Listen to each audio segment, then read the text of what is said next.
Mari kita mau sama-sama dengarkan firman Tuhan. Firman Tuhan, tema kita pada pagi yang indah ini, umatku binasa karena tidak mengenal Allah. Ya, firman Tuhan ini pernah saya sampaikan di tempat ini. Waktu itu saya belum jadi gembala, saudara ya. Saya waktu sebagai tamu saya pernah sampaikan firman Tuhan tentang ini, dan saya rindu firman Tuhan ini di-sharekan bagi kita ya, karena firman Tuhan itu nggak apa-apa saudara ya, berulang. Dan saya kira percaya bahwa saudara tidak lupa ya, kapan tuh tahu khotbah ini itu saudara ya, kecuali yang mencatat ya. Kalau mencatat dibuka kira-kira ya, jadi sebelum bulan Juli 2010 gitu ya, pasti ada catatannya. Puji Tuhan. Kita mau lihat dulu di dalam kitab Hosea pasal 4 ayat yang ke-6. Saya undang kita bangkit berdiri bersama-sama. Hosea 4 ayat yang ke-6.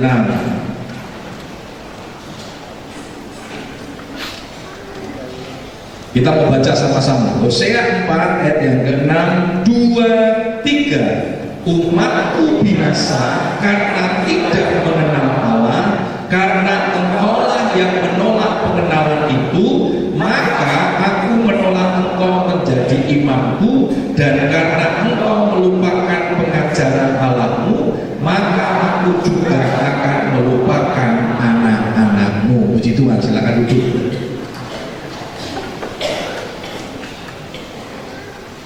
Ini satu ayat, satu firman Tuhan yang rasanya kontras gitu ya, rasanya bertentangan dengan seharusnya gitu ya, bertentangan dengan yang seharusnya. Dikatakan umatku binasa, kan lucu juga ya, harusnya umat Tuhan itu tidak binasa. Umat Tuhan itu senantiasa hidup, umat Tuhan itu senantiasa diberkati.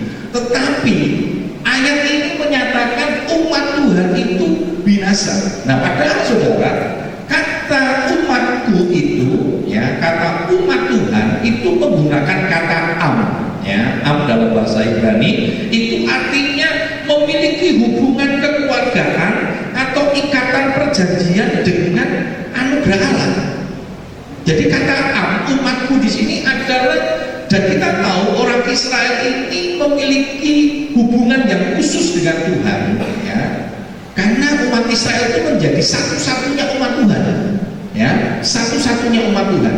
Maka sebenarnya kalau kita seringkali dulu ya muncul satu lagu ya tentang pulihkan negeriku, pulihkan bangsaku, pulihkan kota, itu sebenarnya tidak tepat ya, kurang tepat kalau itu digunakan di luar bangsa Israel, karena satu-satunya umat yang berasal dari Tuhan dan dijadikan umat Allah itu hanya orang-orang Israel. Cuma orang-orang Israel murtad ya, orang-orang Israel tinggalkan Tuhan. Nah, Tuhan akan memulihkan kembali orang-orang Israel. Nah, lagu itu muncul tahun 90 ya.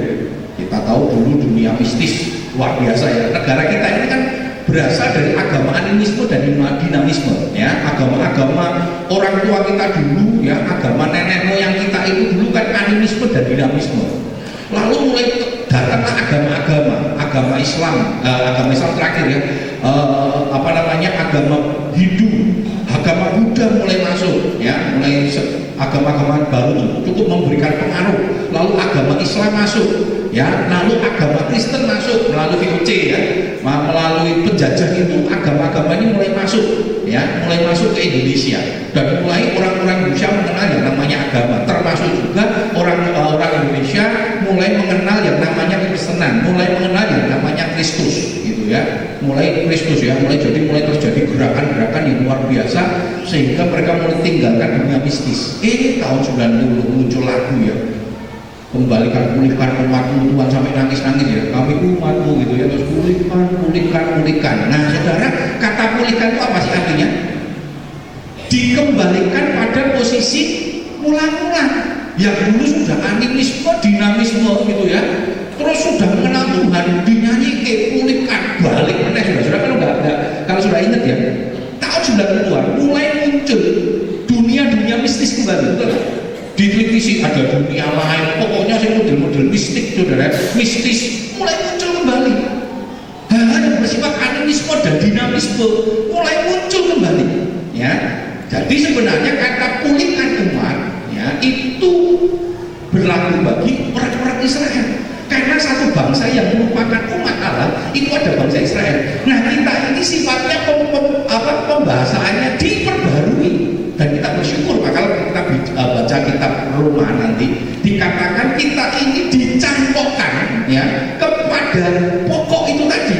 Jadi kita ini sebenarnya secara teologi kita ini menikmati kasih karunia Tuhan, menikmati anugerah bangsa yang tidak diperhitungkan menjadi diperhitungkan karena kasih Tuhan. Bukan berarti Tuhan nggak sayang, saudara ya. Ini secara teologis karena kita tahu Tuhan Allah datang, Yesus datang itu untuk orang-orang Israel. Secara teologisnya gitu ya, secara kebangsaannya itu Tuhan Yesus datang untuk orang-orang Israel. Tapi walaupun demikian, secara visi dan misinya Allah, Yesus datang memang untuk semua orang. Makanya dikatakan Yohanes 3:16, karena begitu besar kasih Allah akan dunia ini sehingga Dia mengaruniakan anaknya yang tunggal supaya setiap orang yang percaya kepadanya tidak binasa melainkan beroleh hidup yang kekal. Jadi pada waktu itu polanya Tuhan ingin menjadikan satu bangsa itu umat pilihan Tuhan. Kenapa? Bukan karena bangsa Israel baik, tetapi karena perjanjian dengan nenek moyang, dengan Abraham, dengan Ishak dan Yakub. Ya. Lalu Allah mau bangsa Israel menjadi pola bangsa yang takut akan Tuhan. Jadi orang-orang dulu kalau mau selamat, saudara, harus hidup seperti orang Israel. Mereka disunat, dia mengikuti upacara-upacara keagamaan seperti orang Israel. Tetapi ternyata bangsa Israel tidak bisa dijadikan pola. Makanya dulu kan orang-orang bangsa lain harus datang kepada Israel, gitu, saudara. Nah, pola PB, ya, pola perjanjian baru, bukan lagi orang-orang Israel, anak-anak Tuhan itu mereka datang kepada kita, tetapi pola perjanjian baru ketika Yesus datang, anak-anak Tuhan harus pergi, harus keluar, beritakan Injil, ya, beritakan Injil menjadi terang, menjadi berkat bagi bangsa-bangsa. Nah, saudara, kita lihat kalau nanti kita melihat umat Tuhan ini, Israel ini luar biasa sebenarnya. Tetapi di sini dikatakan umat Israel itu mengalami satu kondisi yang memprihatinkan. Dikatakan umatku itu binasa. Nah, saudara, padahal nanti kalau kita lihat, ya, umat Allah itu selalu dipelihara oleh Tuhan. Allah akan selalu menyayangi dan memelihara umatnya. Ya, Allah akan selalu menyayangi dan memelihara umatnya. Coba kita lihat dalam Ibrani 13 ayat yang ke-5b, ya. Ibrani 13 ayat yang ke-5b. Ibrani 13 ayat 5b, saya akan bacakan demikian firman Tuhan. Karena Allah telah berfirman, aku sekali-kali tidak akan membiarkan engkau dan aku sekali-kali tidak akan meninggalkan engkau. Saya pernah sampaikan ini, ya. Ini kata tidak berulang 5 kali, ya. Aku sekali-kali tidak akan membiarkan dan meninggalkan engkau. Luar biasa, saudara. Nah, tetapi kalau kita lihat nanti, kok ayat tadi dikatakan padahal Allah berjanji, ya, menyayangi, memelihara, tidak akan meninggalkan. Tetapi kok binasa? Kenapa umat Israel itu menjadi binasa atau umat Tuhan itu binasa? Nah, ternyata Bapak Saudara, kata binasa di Hosea 4 ayat 6 itu menggunakan kata Ibrani dama. Nah, ternyata kata dama ini artinya membinasakan dirinya sendiri. Jadi binasa di sini bukan dibinasakan oleh Allah, tetapi kata damah ini artinya orang Israel itu membinasakan dirinya sendiri. Jadi kalau boleh kita pinjam dalam bahasa bebas gitu, ya, dikatakan umatku membinasakan dirinya sendiri. Nah, sekarang kita mau lihat kenapa umat Allah, umat Israel ini membinasakan dirinya sendiri. Ada 3 hal nanti kalau kita lihat di dalam Hosea 4 ayat yang ke-6 tadi, kenapa umat Allah itu akan membinasakan dirinya sendiri. Yang pertama, manusia atau umat Allah akan binasa, ya, akan binasa apabila apa tadi dikatakan tidak memiliki pengenalan akan Allah. Dikatakan umatku binasa karena tidak mengenal Allah. salah satu kita akan membinasakan dirinya sendiri, ya. Kita praktis akan membinasakan diri kita sendiri apabila apa? Yang pertama, kita tidak memiliki pengenalan akan Allah. Kenapa? Karena kekuatan manusia terbatas. Berulang-ulang saya sampaikan yang di Yeremia 17 ayat 5 dikatakan, terkutuklah orang yang mengandalkan kekuatan manusia. Manusia ini punya kekuatan yang terbatas. Kita ini manusia lemah. Paling gampang apa saudara? Menunjukkan bahwa manusia itu lemah saudara. Manusia itu nggak bisa melawan kantuknya sendiri, betul nggak? Berapa banyak saudara bisa nggak tidur berapa jam ya? Saya pernah mengalami pengalaman hidup tidak tidur itu 3 kali 24 jam. Tidak tidur ya. Di waktu itu ada retreat remaja, ya, remaja kebun kacang saudara, di alam terbuka begitu. Nah, kemah ya, caranya kemah. Di waktu hari pertama sudah mau tidur, terus saya begini, ini kemah ini terbuka benar ya, orang luar bisa seliwat-seliwat, ya. Saya khawatir juga orang luar bisa seliwat-seliwat. Lalu saya katakan dengan beberapa pemuda-pemuda, yuk, apa namanya, kita gantian jaga, ya, kita gantian jaga. Jadi ini bahaya sekali nih, karena apa, terbuka sekali. Nah, saya ini memang dari dulu terbiasa tidur kualitas tidur saya itu sangat pendek ya, karena belajar semua waktu sekolah, waktu kuliah dulu belajar terus, sehingga saya dulu kalau tidur itu sampai di sini pun saya masih mengalami ya, jam 12 jam 1 baru tidur, nanti jam 4 sudah bangun. Nah, saya jaga dulu, saya jaga. Nah, karena itu di alam terbuka dan acaranya itu tidak dibuat dengan, saya tidak mimpin acara waktu saya sudah di Solo, saya diundang jadi pembicara, saya ke sana, lalu acaranya tidak disusun dengan padat, jadi jam 8 sore ke jam 8 malam itu sudah selesai. Lalu mereka mulai tidur ya, saya lihat jam 9 mulai tidur. Nah, di alam terbuka saya bilang begini sama beberapa yang lain, jam 9 tidur, saya yakin nanti jam 1 pasti terbangun dan kelaparan. Nah, saya bilang gitu ya, jadi saya mulai kira-kira jam 12 saya mulai masak air panas, sahabat kami, betul ya, jam 1 sudah tidak mungkin bisa tidur sudah, dan kondisi alam terbuka dinginnya luar biasa, hanya tendanya bukan tenda yang tebal ya, betul jam 1 mereka sudah mulai bangun.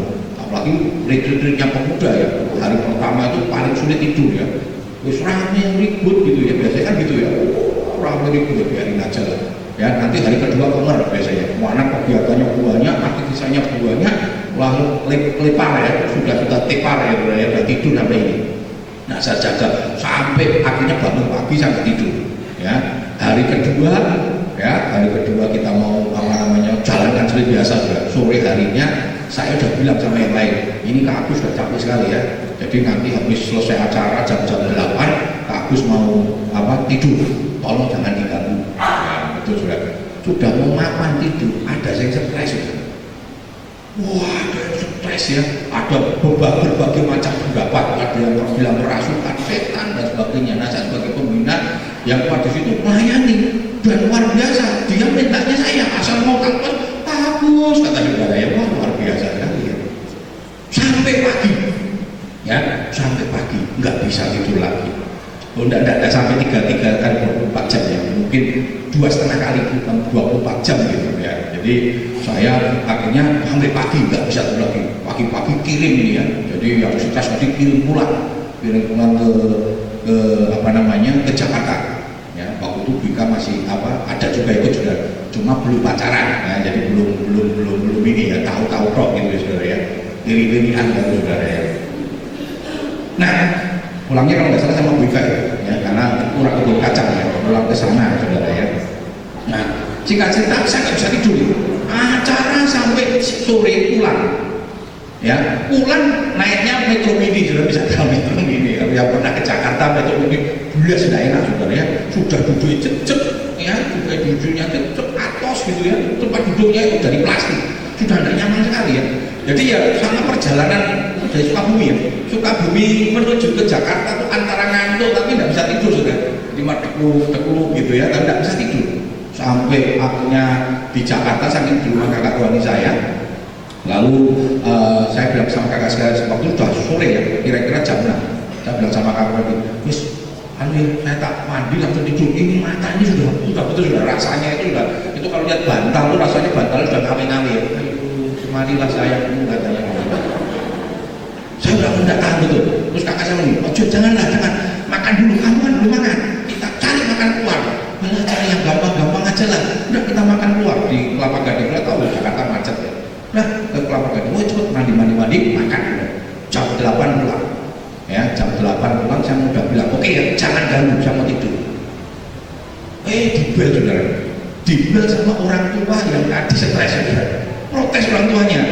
Jadi protes sama gereja. Kenapa anak saya mulai stres kata saudara. Saya minta pertanggungan jawab gitu. Nggak ada yang berani, panitianya kan muda-muda semua saudara. Ya nggak berani. Agus tolonglah kamu yang usaha. Bayangkan dari Kelapa Gading menuju Kebun Kacang saudara. Itu jauh sekali. Sampai sana jam 9 malam. Saya harus jelaskan saudaranya kayak dan sebagainya. Akhirnya orang tua bisa menerima sampai lagi udah jam 12. Ya saya bilang begini. Betul ya, wis ini jangan ada gangguan, betul. Saya sudah nggak tahan saya mau tidur. Betul sudah saya tidur ya. Saya tolong jangan diganggu. Nah itu tanggal 30 besok itu tanggal 31 kita ada ibadah di gereja di Kebun Kacang itu jam 6 sore ya. Nah, ibadah penutupan tahun. Saya tidur, saya tidur rasanya lengkap begitu sudah ya. Saya merasa baru tidur kira-kira mungkin setengah 1 jam sudah diketok sama kakak saya. Agus bangun, saya bilang sudah cukup toh saya tua jadi kamu saya tak tidur lah sampai besok pagi lah minimal sampai jam 7 jam 6 katanya. Kamu ibadah enggak katanya? Ibadah apa? Ibadah ya ibadah kita kan mau ibadah apa namanya ibadah penutupan tahun. Saya lihat jam itu jam 5 ya. Saya bilang masih jam 5 pagi lah sudah lah. Nanti kan masih nanti toh ngapain kayak gini? Ini bukan jam 5 pagi jam 5 sore kan saudara. Saya tidur itu dari jam 12 sampai jam 5 sore itu rasanya sih gue jam baru nerus dibangunkan. Luar biasa ya, manusia itu menunjukkan lemah, betul nggak? Manusia lemah, coba sudah lelekan, yang nggak biasa lelekan ya. Coba sudah orang sakit lelekan. Lelekan orang sedih semunyi saudara, ngantuk berhari-hari orang barbar ya. Wes turun susuk ngantuk, sudah balas tidur ya sudah lama ya nggak biasa lelekan saudara. Nek saya itu dulu sudah biasa begadang ya. Jadi kalau dulu ada keluarga yang sakit, saya ini kebagiannya masih jaga malam. Karena saya biasa punya kualitas tidur itu paling 3-4 jam. Jadi sudah terbiasa, nggak tidur pun biasa ya. Tapi kalau cuma semalam, ini sudah 2,5 kali 24 jam sudah. Wah itu ya teror betul. Nah itu kan kondisinya manusia itu makanya jangan sholat. Jangan rasanya kuat, mudah boleh oke. Begitu tua saudara, rentek kabeh lain. Saya dulu merasa kuat saudara. Saya dulu punya Tuhan kasih berkat sama saya itu saya punya kekuatan yang luar biasa. Ya dulu saya masih ingat ya satu kalau panco jagoan di STM ya. Kalau cuma berat badan yang sama, saya dulu berat badannya 60 ya. Itu kalau cuma sama 60 cepat sekali saudara. Sampai teman-teman yang berat badannya di atas saya masih menang. Sampai kalau panco sama saya harus pegang lawan di sini. Jadi bukan di sini saudara, seperti ngapit ya, atau ngapit atau ngepur saudara. Itu saja saya masih menang. Saya dulu ikut porseni, ikut tulang peluru saudara. Dikasih kekuatan. Wah, zaman dulu saudara. Kita masih muda, usia 16, 17 kan masih gagah-gagah ya, makan ya, tapi ngeri saudara ya. Saya makan itu kalau lihat piring itu mungkin munjung saudara, munjung. Dulu di Solo itu ada beli es gitu ya, beli es pokoknya bayar rekordo tapi ngambil terserah sampai pokoknya enggak tumpah gitu ya, terserah dia tuh. Saya jago ngatur semua itu sampai asal saya beli rugi dia. Mas sudah lama jangan toh mas katanya. Saya tata sudah itu saya tata sudah sampai muncul sih kan enggak jatuh toh mbak saya bilang tata udah ditumpuk-tumpuk sudah sampai yuk tanya saudara ya. Saya kalau makan mie rebus itu sekali masak 2 usik pakai nasi, bayangkan pakai sayur, pakai loncang, pakai cabai. Jadi saya punya mangkok itu gede usus saudara ya. Usus itu kalau ini belum tak reti karak saudaranya. Itu pakai masih pakai nasi. Jadi kembali saudara itu gila nih dulu namanya nih saudara. Untung saudara nggak lihat saya pada waktu makan dulu masih muda ya. Coba kalau waktu mau cari saya sebagai gembala dulu imangan orang sido. Poin mentek-mentek beras gitu kan. Tapi saya punya kekuatan. Nah satu kali sudah mulai usia mendekati 40 sudah ya, saya masih ingat itu ya, lomba tarik tambang di sekolah. Nah waktu itu murid-murid lomba antar kelas meeting itu ya, nah juara satunya itu kelas waktu kelas 3 ya, juara satunya kelas 3, langsung dia teriak begini, ayo guru-guru lawan kami, katanya saudara. Dalam batin saya kurang ngajar gitu, percil lawan orang tua gitu ya. Itu waktu itu saya berpikir gitu ya, percil lawan orang tua, terus bilang ayo kita maju, terus dia bilang Patin, ikut Patin. Saya waktu itu masih gemuk sudah seratusan itu bukan saya, wah tenang, dia bilang oh kita ladeni percil ini melawan gede-gede tua. Jadi gurunya udah 40 tahunan ya, betul. Terus saya dulu selalu di belakang ya, kalau tarik tambang selalu di belakang, tali di badan, terus saya menendang dulu ya, itu menang saya. Tarik tambang aku kelas kali menang terus sudah. Itu saya bayangkan dulu, tenang saja, pakai teori dulu, tak tali sudah. Belakang saya di belakang sendiri, atau gede. Ya, saya berpikir malah sendal itu mereka jatuh semua sudah. Bukan saya, nyendal saya di sendal sudah. Saya nangan tarik. Nah karena tak kali saudara, saya direk-rek diri sudah. Guru yang lain karena sudah tidak kuat dicongkek. Nah saya kan bisa ketarik sudah. Ini murid-murid bukannya dulu guru kayak gitu mesano, malah ketawa kabeh saudara. Wah, saya sadar saudara ya, saya berpikir itulah usia tua ya. Firman Tuhan katakan biarpun laban manusia batiniahku, lahiriahku semakin merosot, tetapi manusia batiniah kita diperbarui dari hari ke hari. Artinya apa? Lahiriah kita nggak bisa sudah. Kita kan ngomong, kita kan merosot, manusia lemah, manusia akan kuat terus. Nah kan kuat terus. Kemarin main bola sudah, kayaknya sama yang kali kok sing teko titik baru saya kita mati main bola sudah. Ya, mau ikut dengan wali kota ya, tapi janji siapa 5 menit. Ya, saya bilang Pak Tim main aja, Pak Agus main 5 menit yang pertama. Bukan 45 menit yang pertama, 5 menit yang pertama saudara. Lumayan main pertama kan lumayan saudara. Wah kita iya aja ya, baris dulu dari dalam ya, baris lambe-lambe kan lumayan di foto saudara ya. Yang tengah-tengah kan dari foto saudara, yang depan dulu di foto saudara. Selama gitu ya, mungkin mereka seru juga ya lihat saya ya. Wah ini tempolnya gede banget ini bedanya. Ya betul ya, saya bagian betul gelandangan gitu ya. Gelandang kan bisa ke belakang, bisa ke depan ya. Sebenarnya paling berat itu gelandang. Kalau striker kan nyerang terus, begitu diserang dari TNI tidak apa-apa tuh. Gelandang itu sebenarnya maju juga ke belakang, maju ke belakang. Waktu mau mulai saya pakai kacamata, saya pikir, tak pakai enggak ya? Kalau enggak dipakai nanti nek gabrakan kan repot juga. Wah ya sebagai gabrakan juga. Akhirnya saya lepas. Begitu saya panggil Jun, pegang kacamata Om. Begitu saya lepas, bolanya tidak ngerti sudah. Karena saya main 7 ya, ini main 7 ini main 5. Bola tinggi, jadi saya tanya boleh orang lain sana, bolanya gorong ya. Sini gitu saudara. Wah kira asal deket pokoknya untungnya banyak merah saudara. Dan selama 5 menit itu saudara, saya bersyukur orang nobar sama sekali. Saya berkata, lumayan selalu betul-betul waduh, pulang mata sudul saudara, nggak pernah mengenal orang putih, saya masih begitu saudara. Dan betul, begitu 5 menit saya bilang sama wasitnya ya, ganti wasitnya, aku bingung, nah kenapa? Ganti pak, ganti. Wah disurai penonton saudara ya, karena baru pertama kali dalam sejarah 5 menit masuk keluar langsung saudara, apa menang gaya saudara. Kenapa? Wah sepuh, cocok bangunnya bunuh banget kapan saudara. Nggak pernah main. Manusia itu lemah, karena itu kita butuh kekuatan Tuhan. Jangan sombong saudara, jangan sombong kita pernah dengan berbagai macam ilmu pun sekalipun saudara, sudah ilmu sudah bela diri, satu titik lemah. Diakusi ya, kalau kita lihat film Cina itu ya, semakin tua semakin hebat, rambutnya putih, ilmunya semakin hebat. Nggak ada itu, semakin tua semakin loyo saudara. Saya punya guru kakek yang guru kungfu yang ngajarin saya saudara, usia 7 tahun, masih renang, ya renang tertemu 50 kali juga. Fisiknya oke, ya kelihatan sekarang karena semangat, tapi fisiknya nggak bisa saudara. Begitu renang keluar perot saudara, dia nggak ngerti. Lalu bilang dong, Bang, perot dong, enggak katanya. Dia begitu ngilo sudah betul perot saudara, stroke. Fisik nggak bisa dibohongin, manusia lemah. Sudah mau latih apapun, fisik itu lemah. Karena itu kita butuhkan. Jangan bangga. Satu kali itu nggak bisa dipungkiri. Kakak papa saya holding 70 tahun jalan emang. Hanya di belakang jalan udah kadang miring sana miring sini kalau layangan miring gitu ya. Asal kamu pegang, dia bilang busim lagi tadi. Rasa, Pak Bisik kuat kan?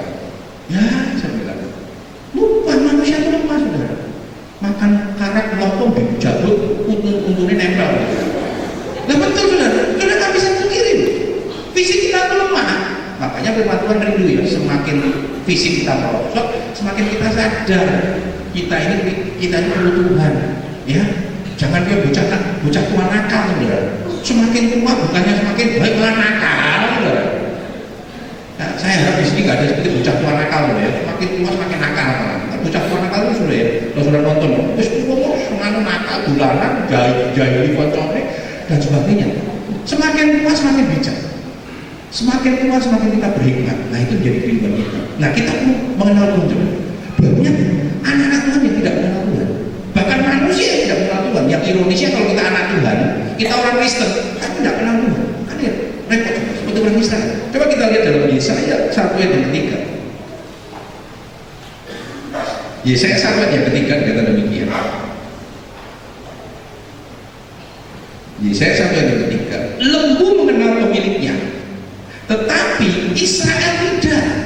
Keledai mengenal kalungan yang disediakan tuannya, tetapi umatku tidak memahami. Luar biasa ini Israel. Dikatakan sampai dikasih gambaran lembu, binatang saja ngerti tuannya, tapi umatmu enggak. Luar biasa sekali. Padahal umat Israel sudah mengalami kebaikan luar biasa, tapi tidak kenal. Dia tidak mengenal saudara. Nah saudara, bangsa Israel adalah umat Allah yang tidak mengenal Allahnya. Hari ini di tempat ini jangan sampai kita orang Kristen tidak kenal Tuhannya. Kita ini ngaku anak Tuhan, kita ini ngaku beberapa kali saya ini anak Tuhan, tetapi tidak kenal Tuhan. Hanya tahu, tapi nggak kenal. Kenal di situ ngerti saudara. Seperti hubungan suami istri itu. Kalau suami yang nggak kenal sama istrinya kan repot juga. Hanya tahu ini siapa? Oh, istri saya.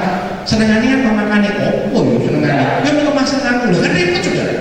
Agapus maka sekarang agapus ya. Suami istri tanya, coba ukuran sepatunya suaminya berapa? Wah bingung ya. Wah punya tuku sepatu berapa? Wah repot sudah menikah 40 tahun nggak ngerti sepatu ukurannya suami apa, senengannya suaminya ukuran udah. Nggak ngerti, nggak kenal. Berapa banyak kita seperti itu? Tahu, oh tahu istri saya, tahu Pak Yesus Tuhan saya, tapi nggak kenal Tuhan. Nah, ini mengerikan juga. Hosea 4 ayat 1, Hosea 4 ayat 1 dikatakan demikian.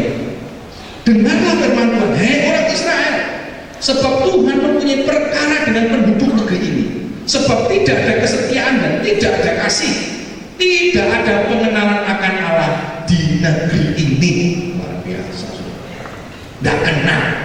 Wadah pemeliharaan Tuhan luar biasa. Bangsa Israel biasa sampai ke tanah Kanaan dan proses yang begitu panjang dan pemeliharaan Tuhan yang luar biasa, dan pemeliharaan itu langsung dinikmati oleh orang-orang Israel dengan tiap awan dan tiap api, dengan pemeliharaan makanan dan Tuhan kirim. Apa tidak enak juga? Dikasih mana, bosan minta burung puyuh sampai mati kekenyangan juga. Orang yang ada mati kelaparan. Israel itu mati kekenyangan karena gelojok.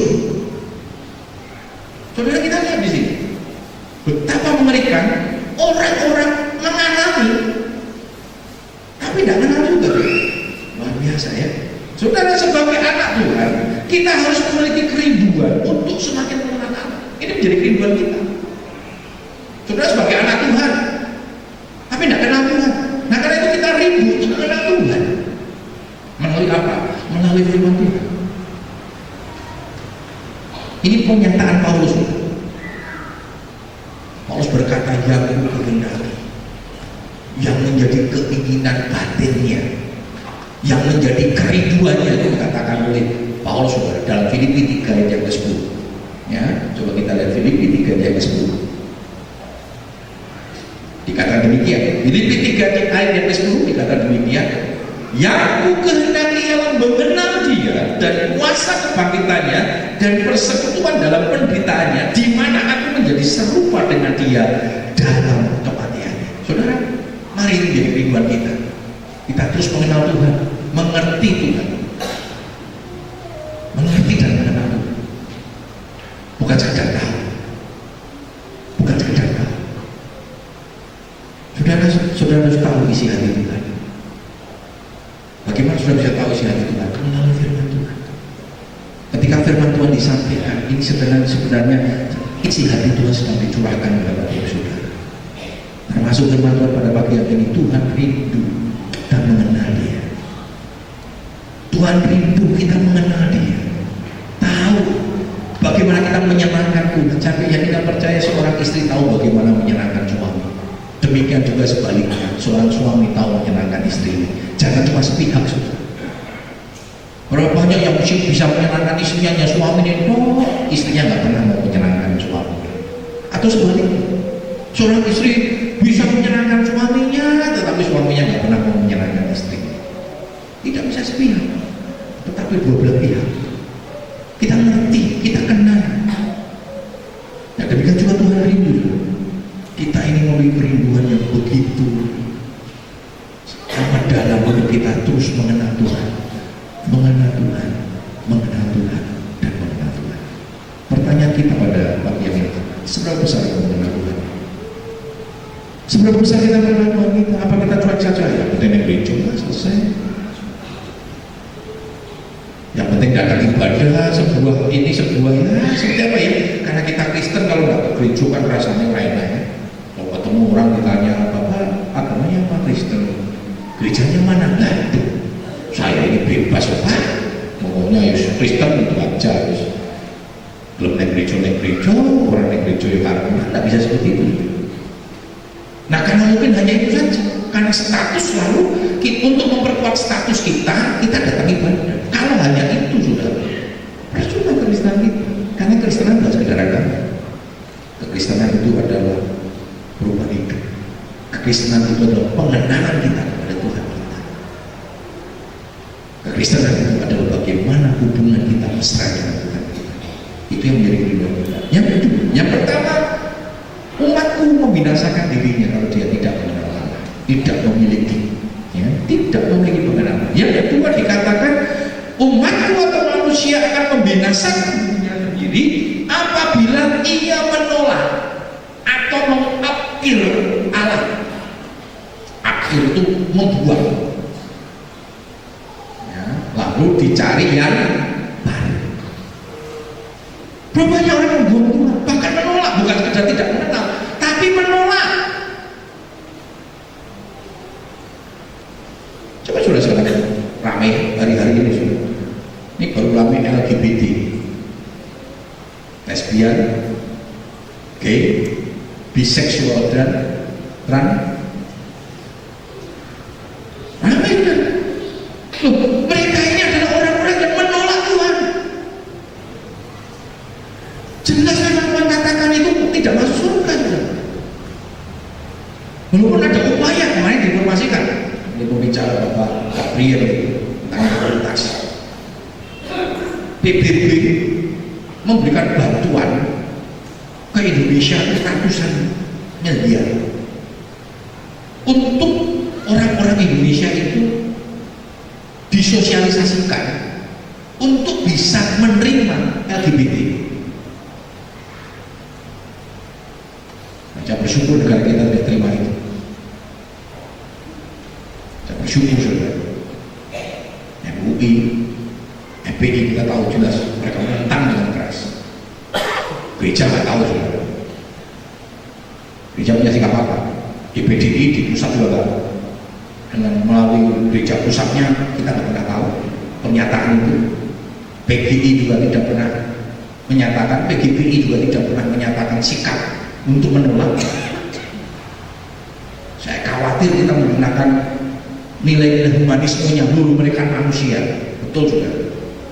Manusianya kita nggak boleh tolak, tapi dosanya kita nggak boleh toleransi. Bagaimana kita mempertobatkan mereka ini penting juga. Bukan menolak mereka, tetapi juga tidak bisa menerima mereka ketika mereka belum bertobat.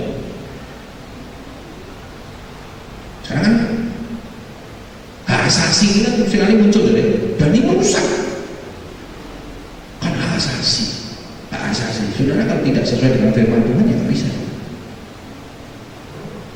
Dikatakan pemburit itu nggak masuk surga, pemburit itu orang lesbi, orang gay, nggak masuk surga. Laranya apa? Bertobat. Menyambut selama minggu juga mungkin beberapa tahun. Ya. Murid ini nggak, dia nggak pernah berani ketemu dengan saya sampai hari ini. Ya, kemarin sempat ketemu pada waktu acara di Kota Solo. Tahu saya dia cepat begini. Kenapa? Saya nyatakan sikap. Hebat sudah, bisa main di acara resmi gereja. Saya juga dia bisa main. Saya tidak menolak dia, saya sayang sama dia pernah jadi murid saya suami. Saya sempat kecewa, ini panitia gimana sih? Sudah berpenampilan, berubah, udah pakai rok, main dalam acara resmi. Saya nggak tahu kalau misalnya itu salah tiga, tes bisa. Kenapa bisa? Bukan protes untuk orang itu. Gereja nggak bisa terima. Bukan orangnya yang nggak bisa terima. Boleh silakan kita layani, tapi dosanya kita nggak bisa terima.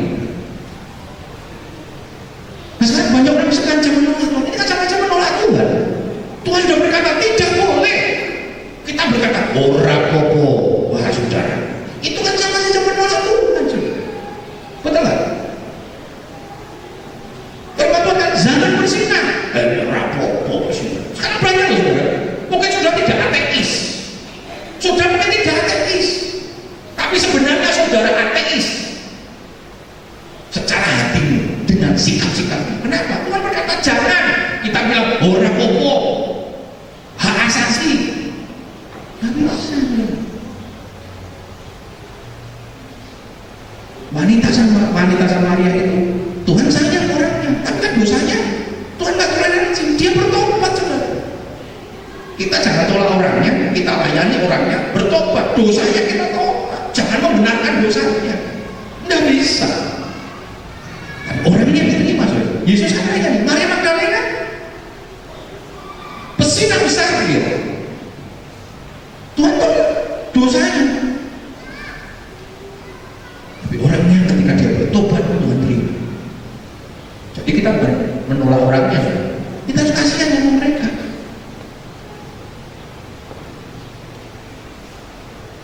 Beberapa orang sempat ngomong sama saya, Kota Solo, piye kayak gua kue kan? Saya bilang kalian yang bisa bilang, yang bikin mereka orang ini kacau.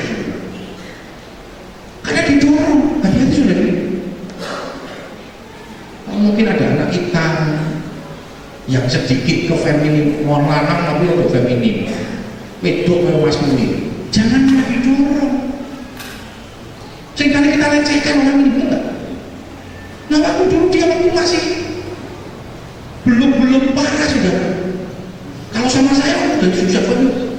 Kalau gayanya dia gaya sudah laki, betul sudah. Tapi begitu sudah dia mulai remaja, pemuda, asal ketemu orangnya yang waras dan tidak waras sudah. Yang normal, orang normal asal ketemu, iya kabarnya begitu sudah. Nah dia lama-lama sudah terbiasa sudah. Dia tidak malu lagi. Dia tidak malu mengekspresikan jati dirinya yang di dalam itu sudah. Hati-hati sudah, jangan begitu. Nah makanya kita gitu, sengaja ada orang itu malah piye mas, piye mbak, malah orang dicolong mas tapi mbak. Salah sudah. Kita harus ingatkan dia. Saya punya keponakan bersama sudah, sepupu ya. Yang sedikit anani roti juga.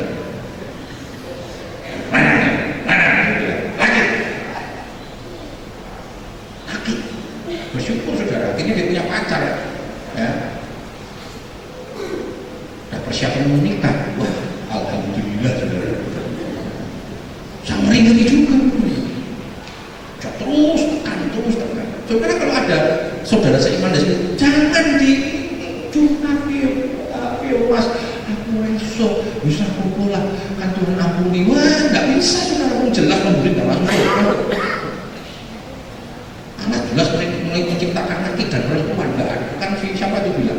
Dulu yang penyanyi akhirnya meninggal ya. Tolong menciptakan laki dan perempuan, aku ada di tengah-tengahnya katanya. Hati-hati sudah, ini belum ramai. Saya tadi baru dapat kiriman Indomelok. Ya, Indomelok itu susu Indomelok. Coba sudah dicek ya. Gambarnya, harusnya kalau normal sudah, gambarnya kan bapak ibu anak, betul ya? Ini enggak. Ada dua laki-laki di tengahnya anak laki-laki. Coba dicek ya. Apakah itu hanya hoak ya? Atau itu betul? Jadi ada kiriman. Ini enggak betul sudah. Indomelok. Jadi apa namanya? Lu sekarang banyak industri besar, ya. Yang penting siapa itu? Pat itu baca yang dari Filipina ya. Dia orang Kristen betul. Dia berkata saya menolak LGBT. Naik langsung cabut. Ya, sponsor naik langsung cabut. Dia bilang nggak apa-apa, hidup saya bukan dari usaha, hidup saya dari Tuhan. Dia berani nyatakan sikap. Saya nggak ada sponsorin naik kan? Dan dia terancam nggak bisa bertinju karena tidak ada yang sponsori dia. Ini perusahaan-perusahaan besar itu luar biasa.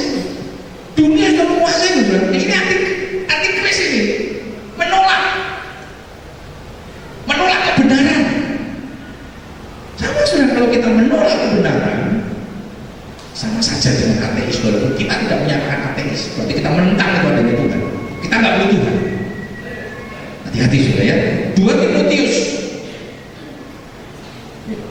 Timotius 4 ayat 3 sampai 4. Oh, salah nulisnya ya, Timotius ya.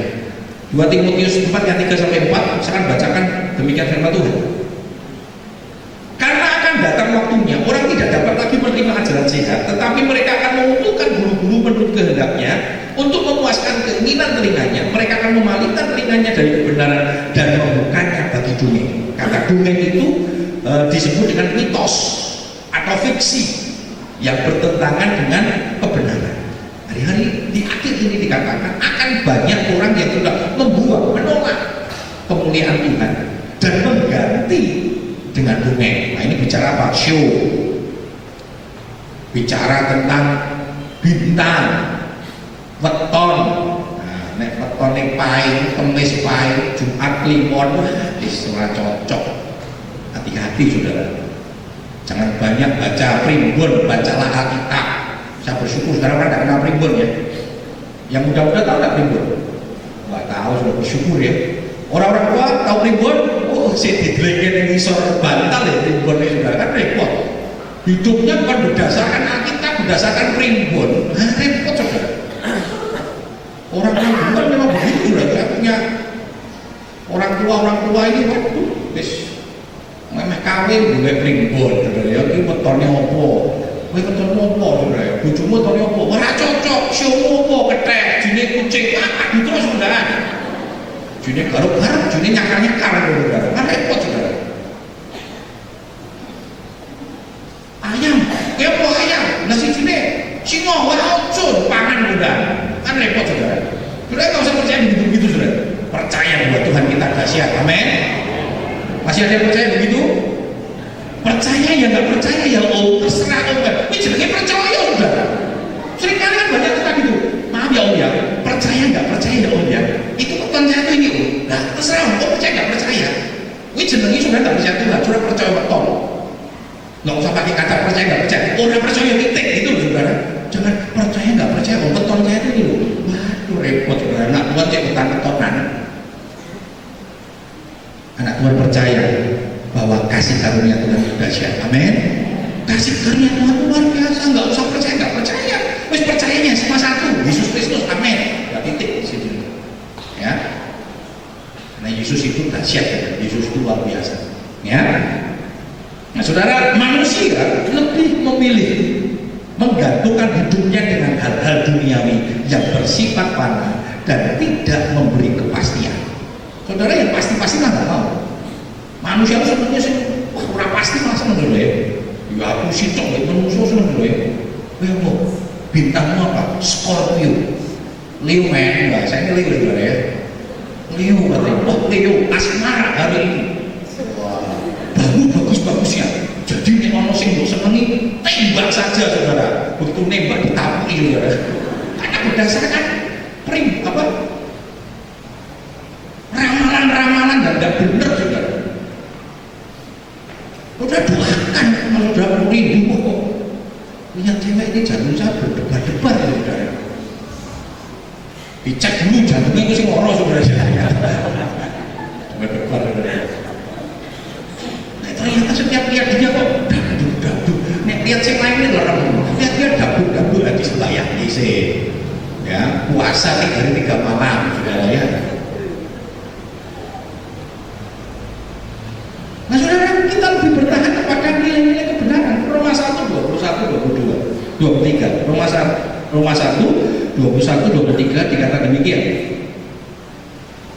Sebab sekalipun mereka mengenal Allah, mereka tidak memuliakan Dia. Perhatikan ya, mengenal tapi tidak memuliakan.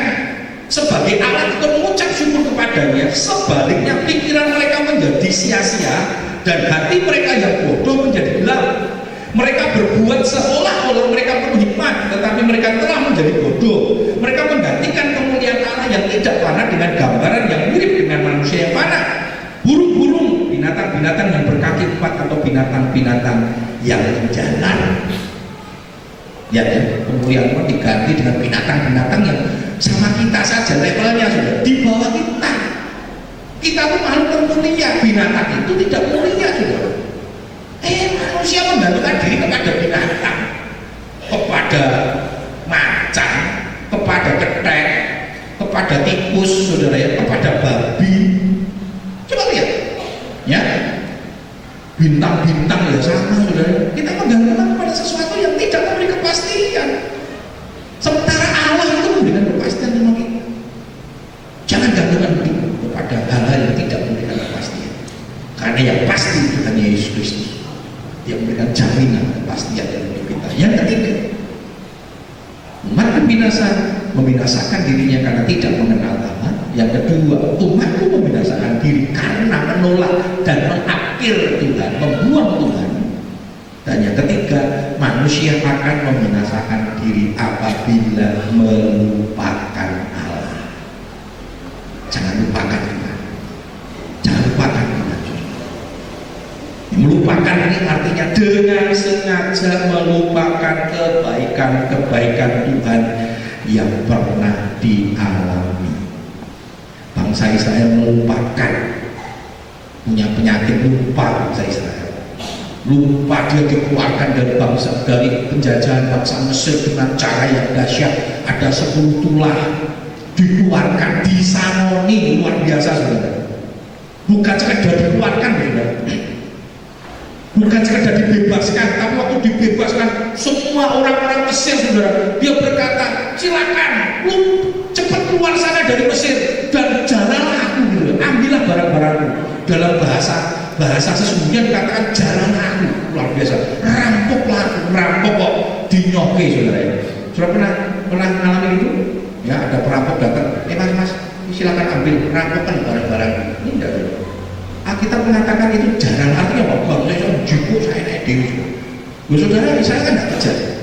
Bagaimana dia bisa membangun bait suci yang dengan emas, dengan ini bisa membuat anak lembu emas. Emasnya itu dari mana? Dari jarah yang diizinkan Tuhan, saudara.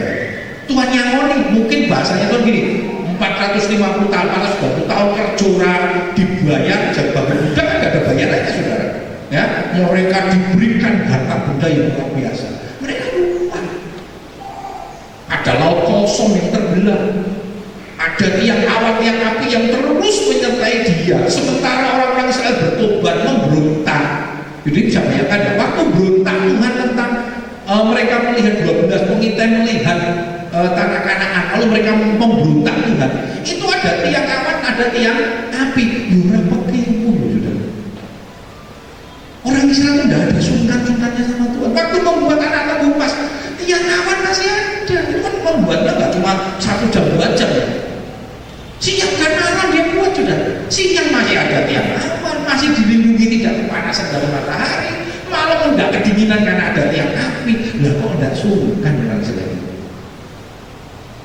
Apa rupanya kita jadi tidak pernah sungkan sama Tuhan?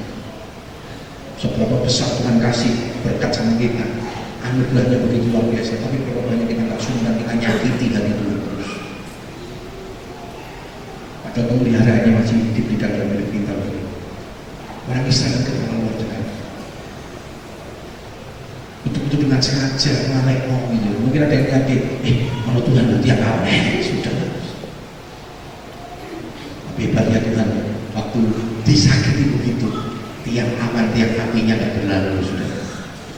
Saudara disakiti oleh Tuhan, sudah masih menikmati berkat Tuhan, sudah masih bisa bernafas hari ini. Coba kalau Tuhan marah, cabut itu nafasnya, digain nafasnya tidak bisa, nafasnya terganggu, ngap sudah. Tapi Tuhan baik, kebaikan Tuhan jangan disepelekan, jangan disepelekan.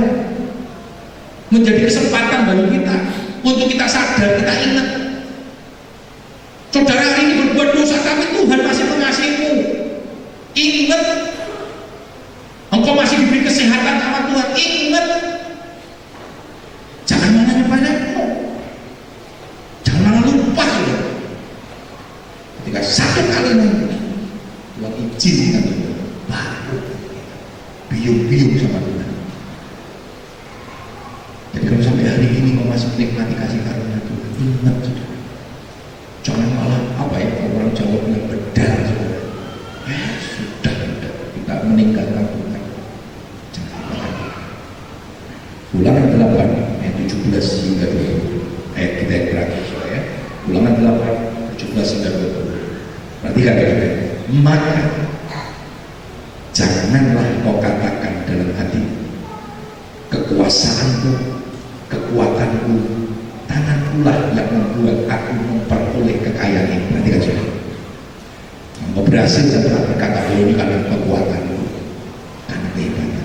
Tetapi haruslah engkau ingat kepada Tuhan Allahmu, sebab Dialah yang memberikan kepadamu kekuatan untuk memperoleh kekayaan, dengan maksud meneguhkan perjanjian yang diikrarkannya dengan sumpah kepada nenek moyangmu seperti sekarang ini.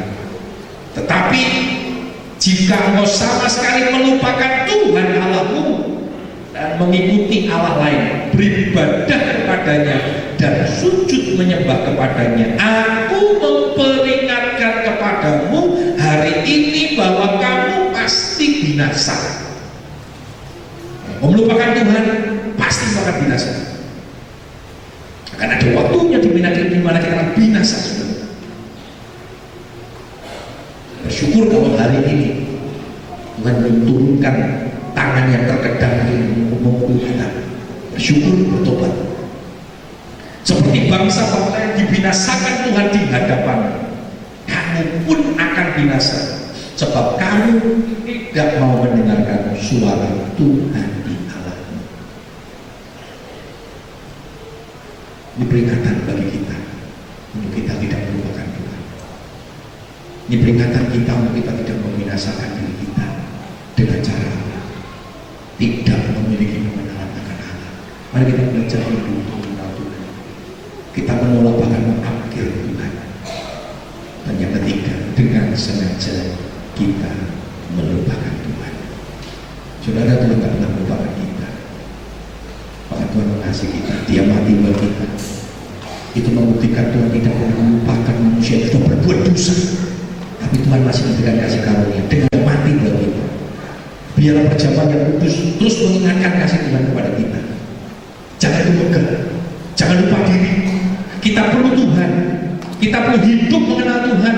Kita perlu hidup tidak menolak kasih Tuhan. Kita tidak boleh melupakan. Biarlah perjamuan kudus boleh mengingatkan kita. Dan perjamuan kudus ini boleh menjadi berkat bagi kita sekalian. Mari kita balik berdiri bersama-sama. Kita mengujikan, aku mengenalmu secara pribadi hingga engkau rencana.